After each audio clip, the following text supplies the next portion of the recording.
He's coming soon.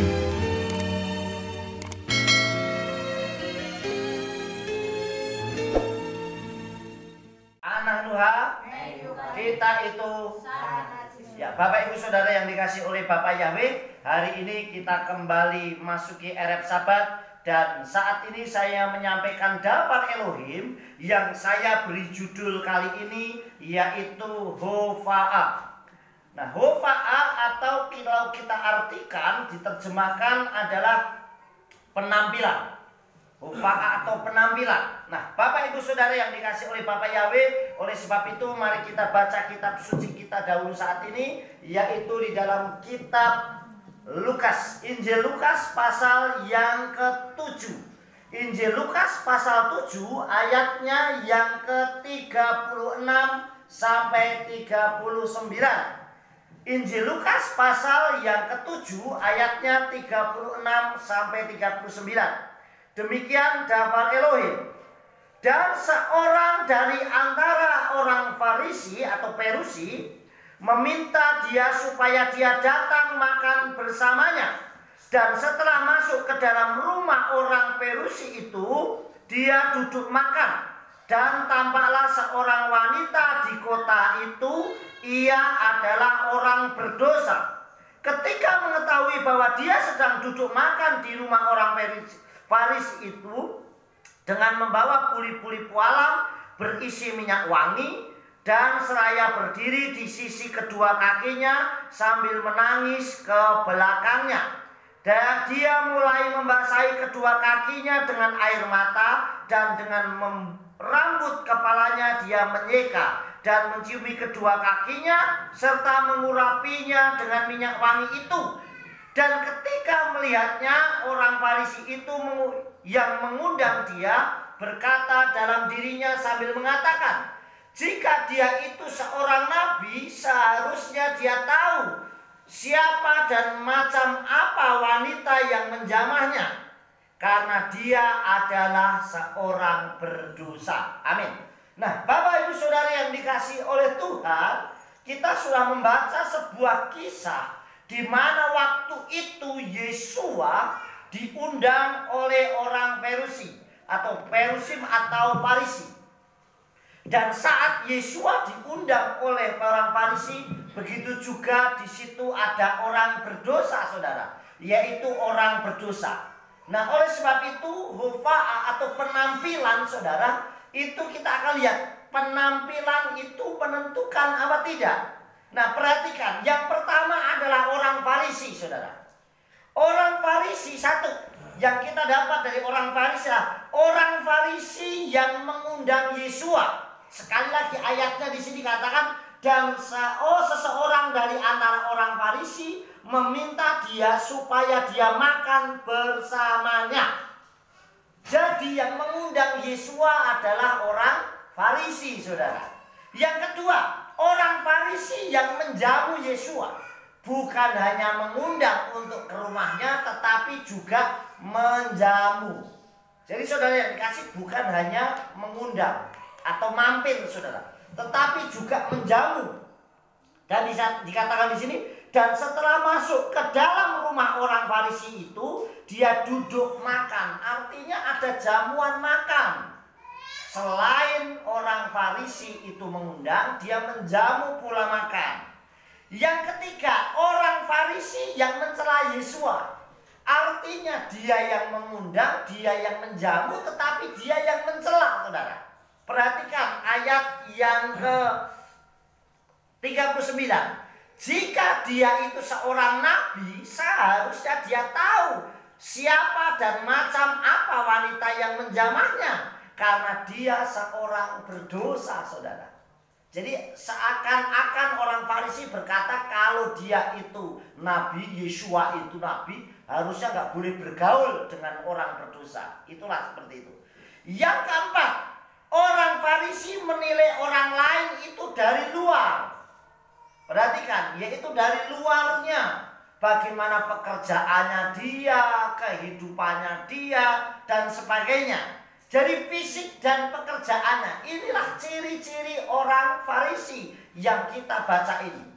Kemudian Bapak Ibu Saudara yang dikasihi oleh Tuhan, yang kedua adalah wanita berdosa. Apa yang dikerjakan oleh wanita berdosa? Wanita yang berdosa yang mendatangi Yesua, satu, membasuh kaki Yesua dengan air matanya, bahkan ada penyesalan. Artinya ada air matanya keluar, itu ada penyesalan, saudara.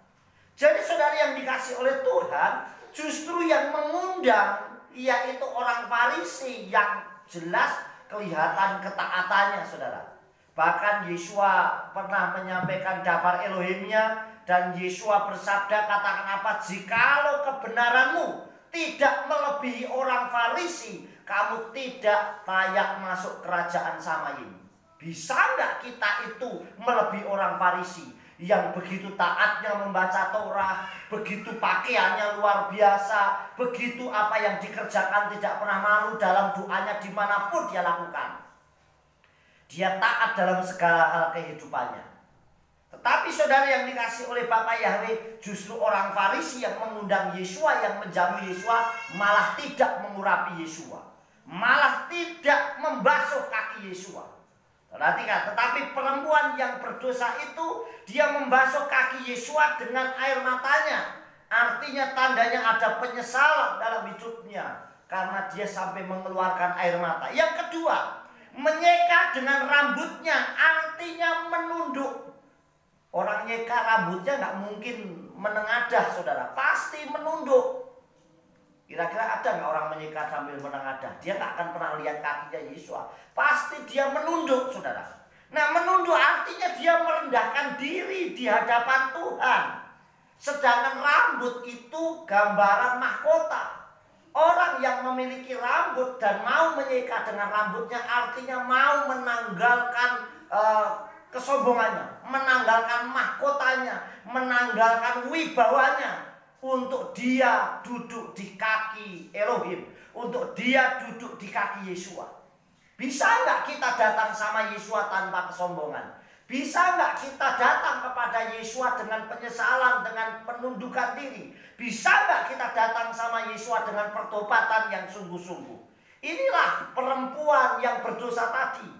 Berbeda dengan orang Perusi atau orang Farisi yang datang, justru dia yang mengundang, tetapi dia sendiri yang mencela. Bapak Ibu Saudara yang dikasihi oleh Tuhan, yang ketiga, dia mencium kaki Yesua, artinya mengasihi Tuhan.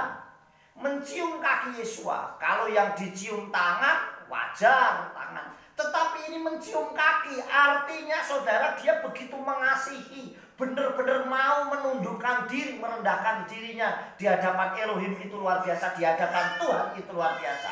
Kemudian yang keempat, saudara, mengurapi dengan minyak wangi, artinya mau berkorban. Bayangkan loh, minyak wangi di sini pasti jelas bukan minyak wangi yang murahan, tetapi minyak wangi yang mahal, saudara. Dan di situ dikatakan dia mengurapi dengan minyak wangi, artinya mau berkorban, memberi lebih kepada Tuhan. Bayangkan saudara, kadang orang untuk dimintain minyak wanginya saja itu sulit, karena itu pribadi dan dipakai untuk dirinya untuk membuat bau harum. Tetapi wanita yang berdosa ini mau melakukannya, saudara. Saudara yang dikasihi oleh Bapa Yahweh, Bapa Yahweh itu melihat setiap hati kita. Tetapi dari hati itu akan keluar bagaimana sikap hidup kita, saudara. Oleh sebab itu kalau kita tulus benar-benar mengasihi Tuhan, bukan hanya dalamnya saja yang baik, tapi luar dan dalam harus baik. Sekarang ini kadang terbanding terbalik, saudara. Ada orang yang luarnya biasa saja, tetapi hatinya baik. Tetapi ada yang hatinya itu luarnya luar biasa, justru hatinya jahat. Padahal Tuhan menuntut bukan hanya salah satu, tetapi dua-duanya harus baik, saudara.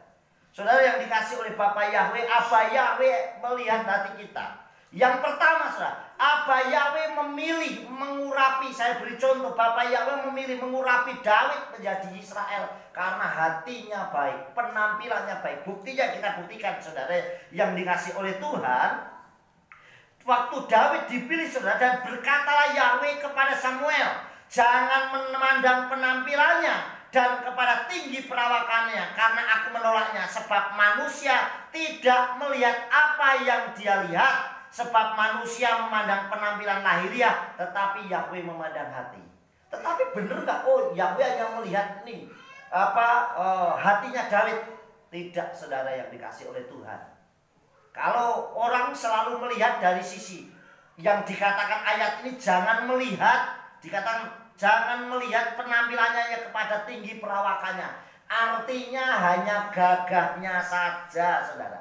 Hanya gagahnya saja. Kalau David, saudara yang dikasih oleh Tuhan, di kitab suci, saudara, kita akan lihat dulu di dalam kitab 1 Samuel, saudara ya. Kita akan dilihat dulu di dalam kitab 1 Samuel supaya nanti akan lebih jelas. Ya, saudara yang dikasih oleh Bapak Yahweh, kita akan lihat dulu sebentar.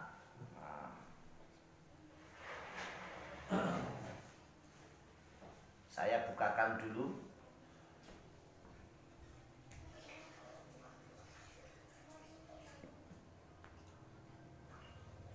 Ya. Perhatikan baik-baik di dalam kitab suci kita saat ini.